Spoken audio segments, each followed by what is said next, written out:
Today's practice with me is on the glitch, part 2.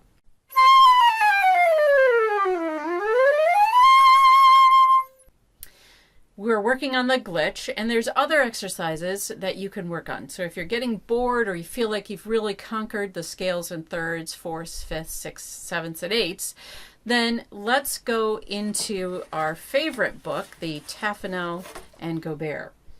If you look at number 10, and if you look at number 11, they're really the same exercise. One, you're just going up your various major, minor, augmented, and diminished chords, broken chords. And then in number 11, they're breaking it up and you aren't doing them right in order, different inversions of those chords. So they can be done in tandem. When I'm working on the glitch, I like to do them separately, but I will show you what you can do to work on them. When I work on the glitch with number 10, I only work on one section at a time. If you're really having a lot of problems, you might just work on one line at a time. So one section means all of the chords that begin on a C. So there's a double bar, and then it moves into all the chords that begin on a C sharp. So I will only work on the ones that are in that C category. Then the next day, I might go over to C sharp. If it's going pretty well, I'm probably not going to stay with the C. I will move on to the next one, because as you get higher, you definitely have more problems. This first one is not so bad. We're only going up to high C. We're not really venturing into that third octave. But you could still hear different glitch problems. And sometimes the glitch is happening right at the very beginning, which is C to E flat, because it's our pinky going from C to E flat, sliding right over there. If your flute is a lower level flute, a beginner flute, or an intermediate flute, sometimes this movement from here to here is difficult because you hit against this one, and it may be really difficult for you to fix, and that's okay. Just move on.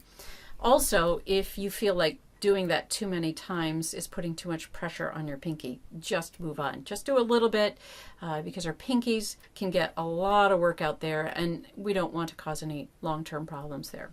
So let's try that C to E flat movement just before we start this exercise.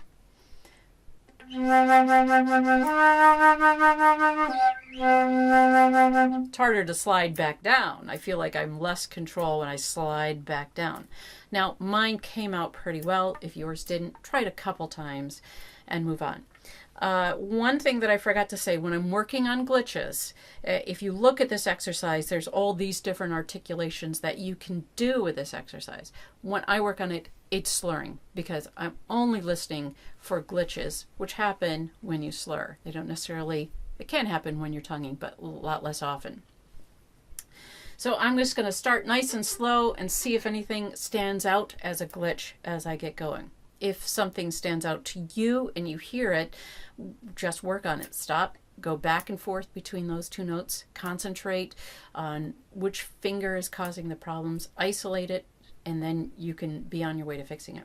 So let's start here and see what happens.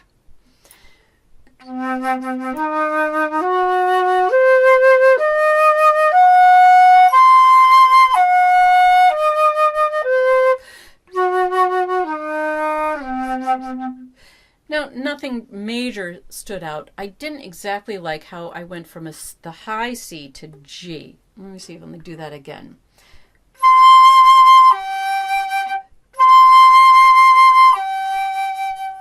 I'm just listening to what happens.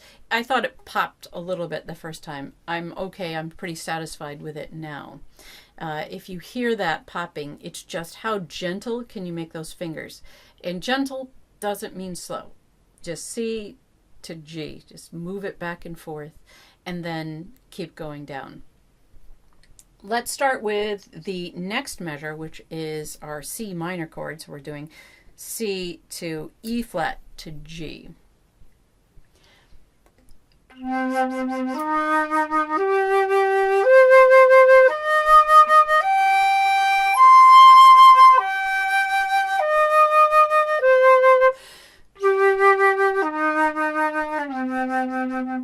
And if I'm satisfied, I'm going to keep going. So now I'm moving on C, E flat to A, and I will continue until I hear a problem.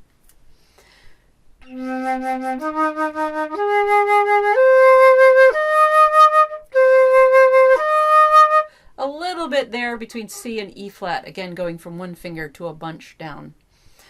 I'm going to work on that.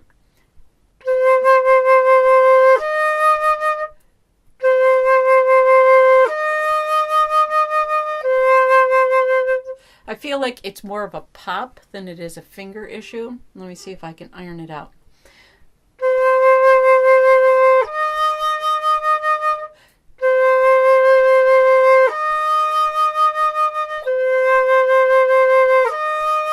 That one wasn't so good. So I'm just going to do it a few times and then I'm going to move on. So I will do that now.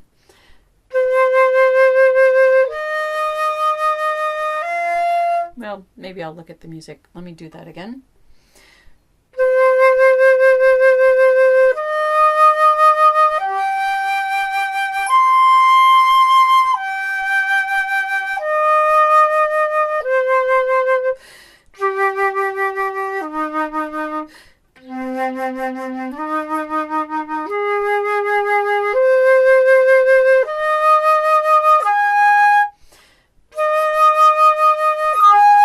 And that's a bad one. E flat to A flat.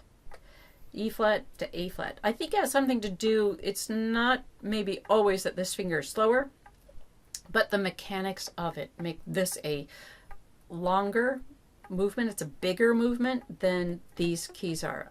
And I feel like it's harder to get that pinky down and these up at the same time. So let me try that. Well, I like that one. I'll try it again. Not bad. My F finger was slow.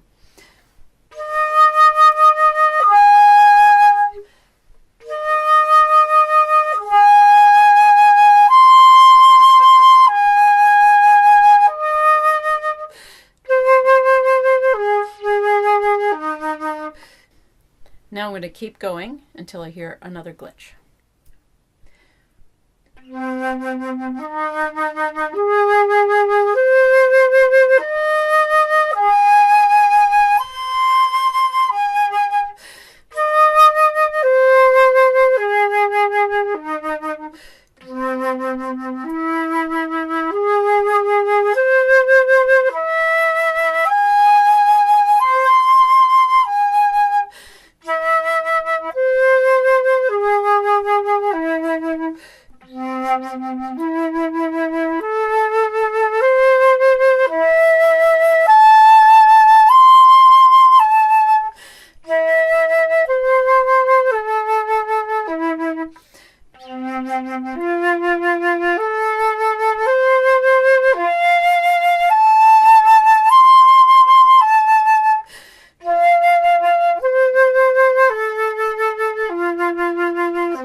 There's A to E flat.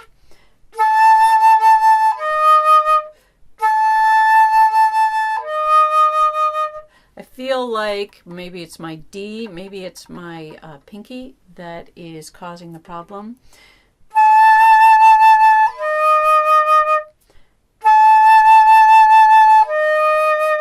That one's better. I know this doesn't lift up, but it's the anchoring there that causes this finger maybe to not move properly. So I just think about them both. I'll keep going.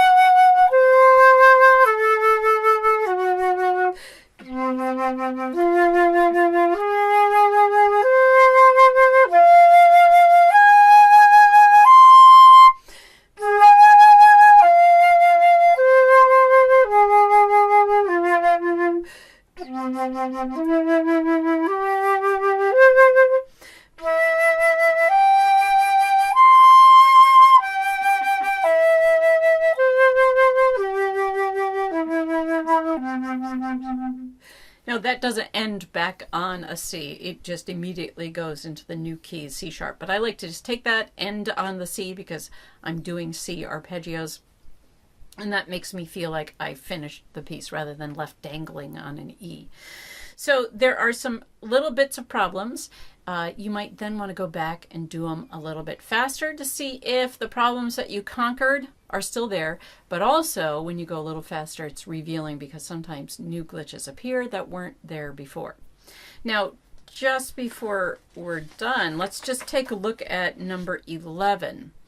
And so on number 10, your first arpeggio was C, E flat, G flat. Here's your diminished arpeggio.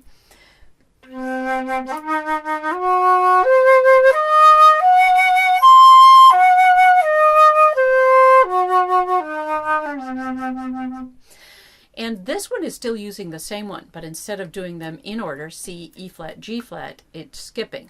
C to G flat, E flat to C. So it's the same notes, they're just broken. Let me just play the first measure and see what happens.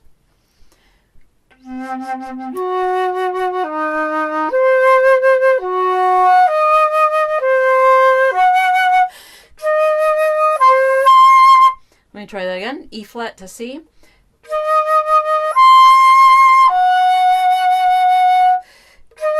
We'll try it again. Okay, it pops a little bit, but I think I'll keep going.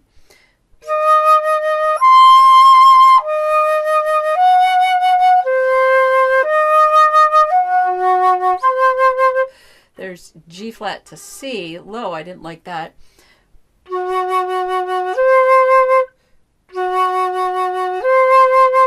That was better. I feel like these fingers were a little bit slow there. I'll keep going. G flat to C.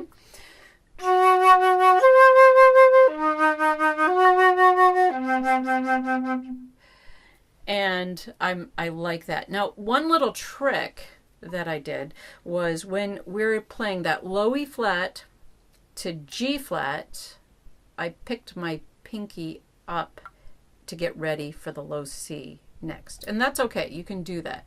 So it would be really tricky for me to go G flat, C, G flat, C. I mean, you're going to have problems. But if I play that G flat, pick up the pinky and stretch it down, I'm ready for a nice smooth low C. So you can add those, you can put them together, do first the straight arpeggio, then the broken arpeggio for C, E flat, G flat, and then do the next measure with number 11. Put those together. You can just work on all of 10 and then look at number 11, but use them. They're great. They're going to be a fantastic help to you in figuring out your glitches and where glitch problems generally happen. Have fun and get to work.